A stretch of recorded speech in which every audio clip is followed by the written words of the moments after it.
are the 9 clues in Forrest Fenn's poem?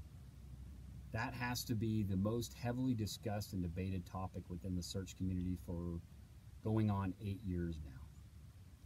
Popular ideas seem to range from, individual words and phrases found within the poem to the clues only existing between begin and cease. And there are several other ideas out there, but what you'll find is there's absolutely no consensus on what the 9 clues are, even after 8 years. And why is that? Why after 8 years can we not come to some kind of agreement on what the 9 clues are? My belief is that we're all just guessing. We're all making naive assumptions about what we believe the 9 clues are without providing any kind of evidence to back up your claim. Therefore, the intent of this video is to not only tell you what I believe the 9 clues are, but to provide you with evidence that I believe supports that belief. So to get it right out there, I believe that the 9 clues are simply the 9 sentences in the poem. And yeah, there's 9 sentences in that poem. Now immediately I know the detractors to that theory will state, Sean, this is a poem, and poems don't need to follow the rules of grammar or punctuation. And to those people, I would say I would absolutely agree with you in the normal sense of poetry. But we're not talking about a normal poem here. We're talking about what is supposed to be a literary version of a treasure map. So if punctuation wasn't important, why do we even find it in there? Why do we find periods? Why do we find commas? Why do we find a question mark or even that crazy semicolon? Why are those things there if they're not important? So again, I believe that the 9 clues are simply the 9 sentences found within the poem. Now let me give you some evidence, what I believe is concrete evidence to support that claim or that belief. The words that precede the poem state, "So I wrote a poem containing 9 clues that, if followed precisely, will lead to the end of my rainbow and the treasure." But he ends that with a colon. And what is a purpose of a colon? The purpose of a colon is used as a literary device to list an item or a series of items. And what could those series of items be? Well, that answer is found within that sentence. So I wrote a poem containing 9 clues that, if followed precisely, will lead to the end of my rainbow and the treasure. So the item that he is listing based on the rules of grammar on that colon are the 9 clues. And Forrest gives us several examples of using the colon within the Thrill of the Chase book. And the people that love the hints in the book will love this, because he talks about when Skippy went to graduate. In the caption, he said he lists the different items that Skippy was wearing, and he also lists in the Totem Caper Cafe, or Cafe Caper, he lists the type of newspapers he would deliver. And in the chapter Golden Moor, he also uses the colon to list the several different types of soda pop tops that he collected. So he's giving you examples of how that colon is used. Now,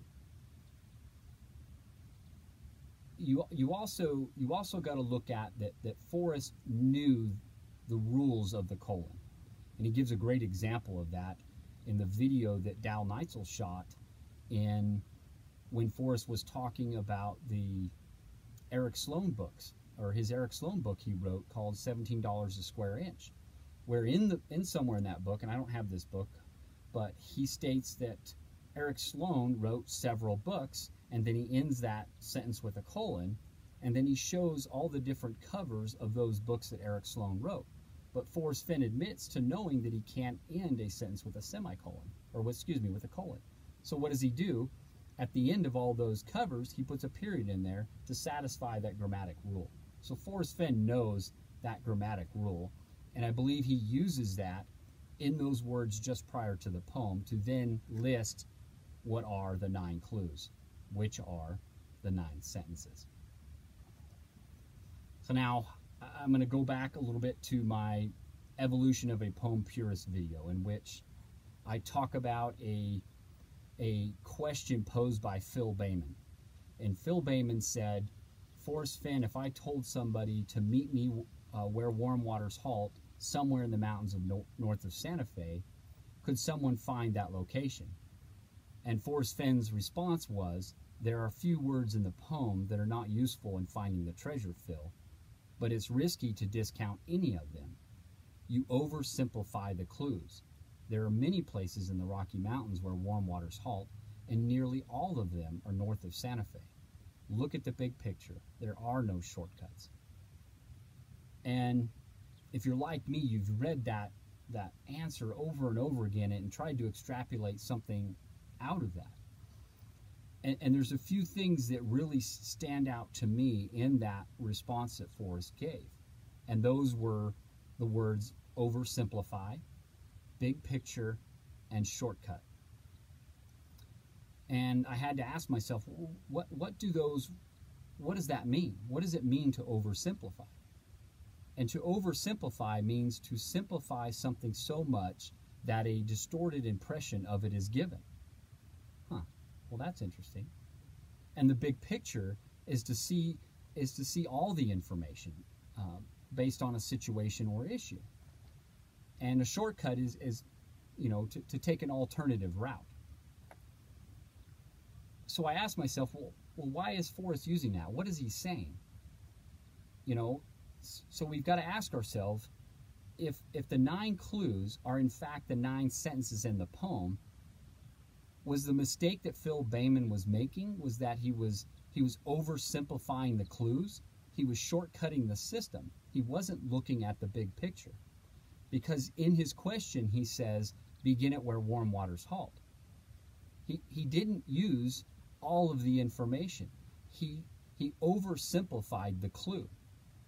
And he tried shortcutting the system. Because we all know, if we're to believe that each of the clues is a sentence in the poem, then that entire sentence from the second stanza is, begin at where warm waters halt and take it in the canyon down, not far, but too far to walk. That's the entire clue. If we're to believe, or we subscribe to that idea that each sentence in the poem is a clue. So Phil Bayman actually, in my opinion, oversimplified the clue. And he didn't have all the information. He's got to look at the big picture.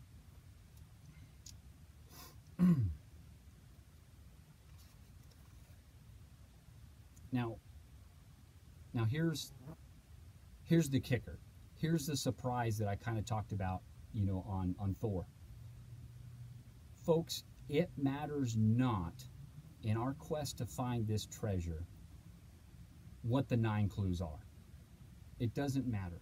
If one can simply understand what the poem is telling them and recover the treasure, it matters not. And let me explain why I believe that. In 2014, a searcher by the name of Halo posed a question to Forrest Fenn.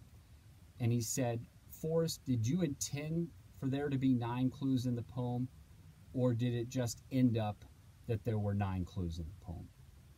And Forrest's response was, nice thinking, Halo. I'd never counted the clues until the poem had been finalized.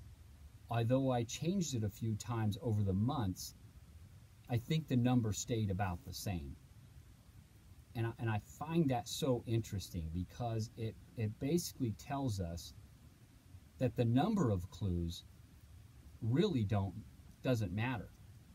Because he never really seemed like he ever intended for there to be that exact amount of clues. So it really doesn't matter whether you think there's 9 clues, there's 20 clues, there's 7 clues and 2 hints. None of that matters in our quest to find the treasure. And I think Forrest Fenn kind of admits to that by saying he never really counted it till the poem had been finalized. So that's what you have to leave yourself with is the question, and this is the question, if it matters not the number of clues, then why does Forrest Fenn tell us 9 clues?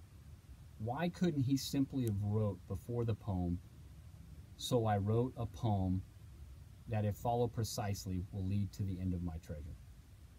And why couldn't he just say that? And that's what I leave you with.